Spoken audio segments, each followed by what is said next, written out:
Hello everyone, आज की video CUT PG 2024 के ऊपर है। करेक्शन विंडो आपकी कब ओपन होगी? अभी नोटिफिकेशन आया है, आप लोग देख सकते हो 10 फरवरी का नोटिफिकेशन है। अभी यहाँ पे सीयूटी पीजी की करेक्शन विंडो आपकी 11 फरवरी को ओपन होगी, यानी कल आपके दिन ओपन हो जाएगी, कल के दिन। ये अभी कोई टाइम मेंशन नहीं है, लेकिन मैं आप लोगों को बता दूंगा कि ओपन हुई है या नहीं, लेकिन कल ओपन हो जाएगी। करेक्शन आपकी जो है लास्ट डेट वो 13 फरवरी है। ठीक है, 13 फरवरी से पहले आप अपना फॉर्म करेक्ट कर सकते हो 11:50 से पहले, यानी रात के 11:50 है। ठीक है, अब यहाँ पे कुछ चीज़ें हैं जो यहाँ पे मैं आपको बताने वाला हूँ कि क्या क्या चीज़ें रहने वाली है नोटिफिकेशन के अंदर। तो यहाँ नीचे स्क्रॉल कर लेता हूँ मैं। इस नोटिफिकेशन में कुछ चीज़ें मेंशन है जो आप चेंज नहीं कर सकते, यानी ये स्टूडेंट्स नहीं चेंज कर पाएंगे। एक, अगर आपका जो मोबाइल नंबर जो आपने दिया हुआ है सीयूटी पीजी फॉर्म में, और जो ईमेल एड्रेस आपने दे रखी है, और जो आपका परमानेंट और जो करस्पॉन्डेंस एड्रेस है, यानी जो प्रेजेंट एड्रेस है, वो आप लोग अब करेक्ट नहीं कर सकते हो। ठीक है, कैंडिडेट जो है यहाँ पे कोई एक चीज़ यहाँ पे चेंज कर सकता है।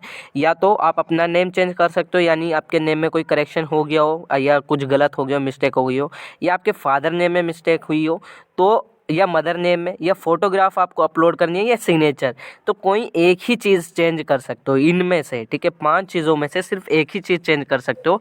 अब फॉर एग्जांपल, जैसे आपका फ़ोटोग्राफ यहाँ पे दिक्कत हो गई है फ़ोटोग्राफ में, तो आप अपना फ़ोटो दोबारा से री अपलोड कर सकते हो सही फॉर्म में। ठीक है, तो ये चीज़ें। लेकिन अगर आप सोचो कि मैं फादर नेम में करेक्ट कर दूँ और मदर नेम भी करेक्ट कर दूँ, तो ये नहीं हो पाएगा।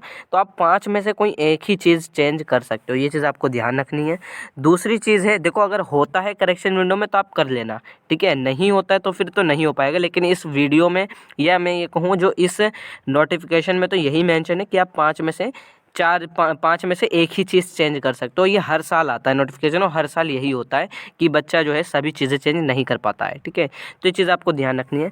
कैंडिडेट जो है अपना यहाँ पे क्या कर सकता है, जो अपनी एकेडमिक डिटेल है वो पूरी चेंज कर सकता है। यानी यहाँ पे लिखा है candidate shall be allowed to change all field, यानी आप अपनी एकेडमिक डिटेल चेंज कर सकते हो। आपकी ग्रेजुएशन की डिटेल, अगर आपका रिजल्ट आ चुका है तो आप अपना रिजल्ट अपलोड कर सकते हो। वैसे आया नहीं होगा किसी, अभी यहाँ पे फाइनल रिजल्ट किसी का नहीं आया होगा। ठीक है, अभी क्योंकि सेमेस्टर एग्जाम ही चल रहे होंगे कुछ यूनिवर्सिटी वालों के।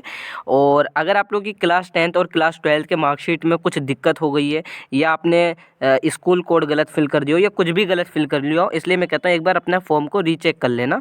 तो और अगर आपकी पोस्ट ग्रेजुएशन की डिटेल भी गलत रहती है तो आप अपनी करेक्ट कर सकते हो। अब ये कहेंगे अभी हम पोस्ट ग्रेजुएशन करेंगे तो पीजी की डिटेल कैसे करेक्ट करें? एक्चुअली पीजी की डिटेल्स कुछ उन बच्चों के लिए होती है, कुछ बच्चे जो हैं पीजी बेस पर अप्लाई करते हैं। ठीक है, अगर जैसे उन्हें बीएड करनी है और उन्होंने पीजी कर ली है ऑलरेडी, ठीक है, यानी मास्टर्स उन्होंने कंप्लीट कर ली है, लेकिन अब उन्हें बीएड में आना है, तो फिर वो बच्चे करेक्ट कर सकते हैं, क्योंकि उनकी भाई पोस्ट ग्रेजुएशन है।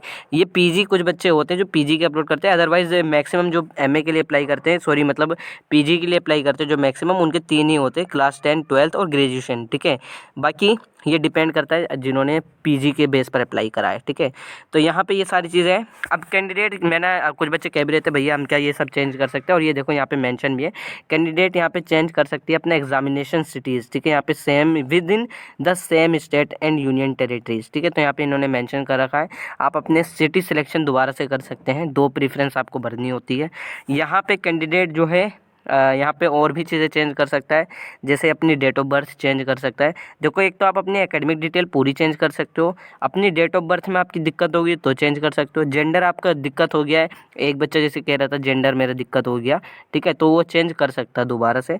कैटेगरी आप लोग दोबारा से अपनी चेंज कर सकते हो, और सब कैटेगरी भी आप लोग, या पीडब्ल्यूबीडी वाले भी बच्चे चेंज कर सकते हैं। ठीक है, तो ये सारी चीज़ें हैं। अब यहाँ पे ध्यान रखनी है जो ये पॉइंट है, आपको जो है एडिट विंडो में यहाँ पे मिलेगा, आप अपनी जो है यहाँ पे लिखा हुआ है test paper code along with the university program will continue to available. देखो यहाँ पे आप लोग दोबारा से अपना टेस्ट पेपर फिल कर सकते हो। जैसे कुछ बच्चे कहते हैं मैंने 2 टेस्ट पेपर दिए हैं, अब मुझे तीसरा सब्जेक्ट एक और टेस्ट देना है और यूनिवर्सिटी सिलेक्ट करनी है, तो ये आप लोगों के हमेशा ओपन रहती है, और ये मैंने पहले भी वीडियो में कहा था। ठीक है, तो आप चेंज कर सकते हो इन चीज़ों को, इससे आप घबराओ मत। यहाँ पे एक और चीज़, भैया मेरे 2 कोर्स की फ़ीस, जैसे मैं आप लोगों को बताऊँ 1200 रुपये है, 2 कोर्स की फ़ीस 1200 ही लग रही है। लेकिन अगर आप जैसे ही तीसरा कोर्स सेलेक्ट करोगे तो आपकी 600 रुपये बढ़ जाएगी, ये मैं जनरल वालों की बता रहा हूँ। तो यहाँ पे आपको 600 रुपये दोबारा से पे करने पड़ेंगे, क्योंकि आप तीसरा सब्जेक्ट सेलेक्ट करो। तो ये जब भी एप्लीकेबल होगा कि आपने अगर जैसे एक ही सब्जेक्ट सेलेक्ट करा है, आप दोबारा से एक सब्जेक्ट और सिलेक्ट करोगे तो यानी ये 2 सब्जेक्ट हुए और 2 सब्जेक्ट की फ़ीस उतनी ही रहेगी, तो आपको दोबारा पे नहीं करना।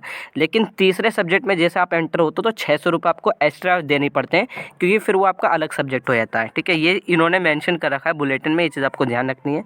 और option to add university will continue to be available till 23 of Feb. ठीक है, तो आप लोग बेसिकली अपनी यूनिवर्सिटी अगर आपको और भी ज़्यादा ऐड करनी है, क्योंकि अभी हो सकता है और यूनिवर्सिटी यहाँ पे CUET PG के अंदर एंटर हो। ठीक है, क्योंकि अभी यहाँ पे UGC ने क्लियर कर रखा है जो CUET PG के अंदर आना चाहते हैं वो आ जाए।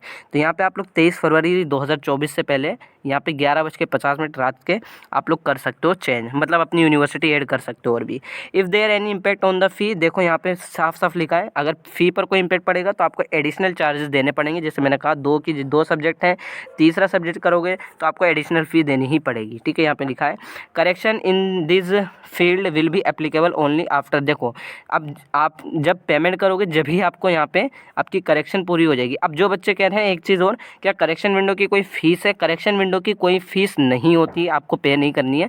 लेकिन ये चीज़ आपको ध्यान रखनी है, जैसे कुछ सब्जेक्ट अगर आपने ज़्यादा सेलेक्ट करें तो आपको दोबारा से पेमेंट करनी पड़ेगी, लेकिन अगर आपने छोटा मोटा चेंज करा तो फिर आपको नहीं पे करना। उससे आप घबराओ मत कि आपको दोबारा से पे करना, करेक्शन विंडो की कोई चार्ज नहीं होती है। ठीक है, ये चीज़ आपको ध्यान रखना है। अगर आपने एडिशनल फ़ी आपको देनी पड़ेगी, लेकिन अगर आपका एडिशनल फ़ी वहाँ पे इंक्लूड होता है तो ये चीज़ है। और the only one time correction will be allow. अब यहाँ पे एक ही टाइम करेक्शन आपकी अलाउ होगी, उसके बाद यहाँ कोई करेक्शन यहाँ पे अलाउ नहीं है। आपका फॉर्म जो है क्लोज हो जाएगा, यानी सबमिट हो जाएगा फाइनली, उसके बाद आप करेक्शन नहीं कर सकते। बस ये नोटिफिकेशन में इतना ही मेंशन था। CUET PG करेक्शन विंडो कल ओपन हो जाएगी, कैसे होगी, कैसे कैसे क्या क्या चीज़ें प्रोसीजर है, मैं कल आपको बता दूंगा। बाकी अगर आप लोग की कोई क्वेरी है CUET PG की रिगार्डिंग तो आप मुझे इंस्टा पे मैसेज कर सकते हो। इंस्टा ID का लिंक मैंने डिस्क्रिप्शन बॉक्स में दे रखा है।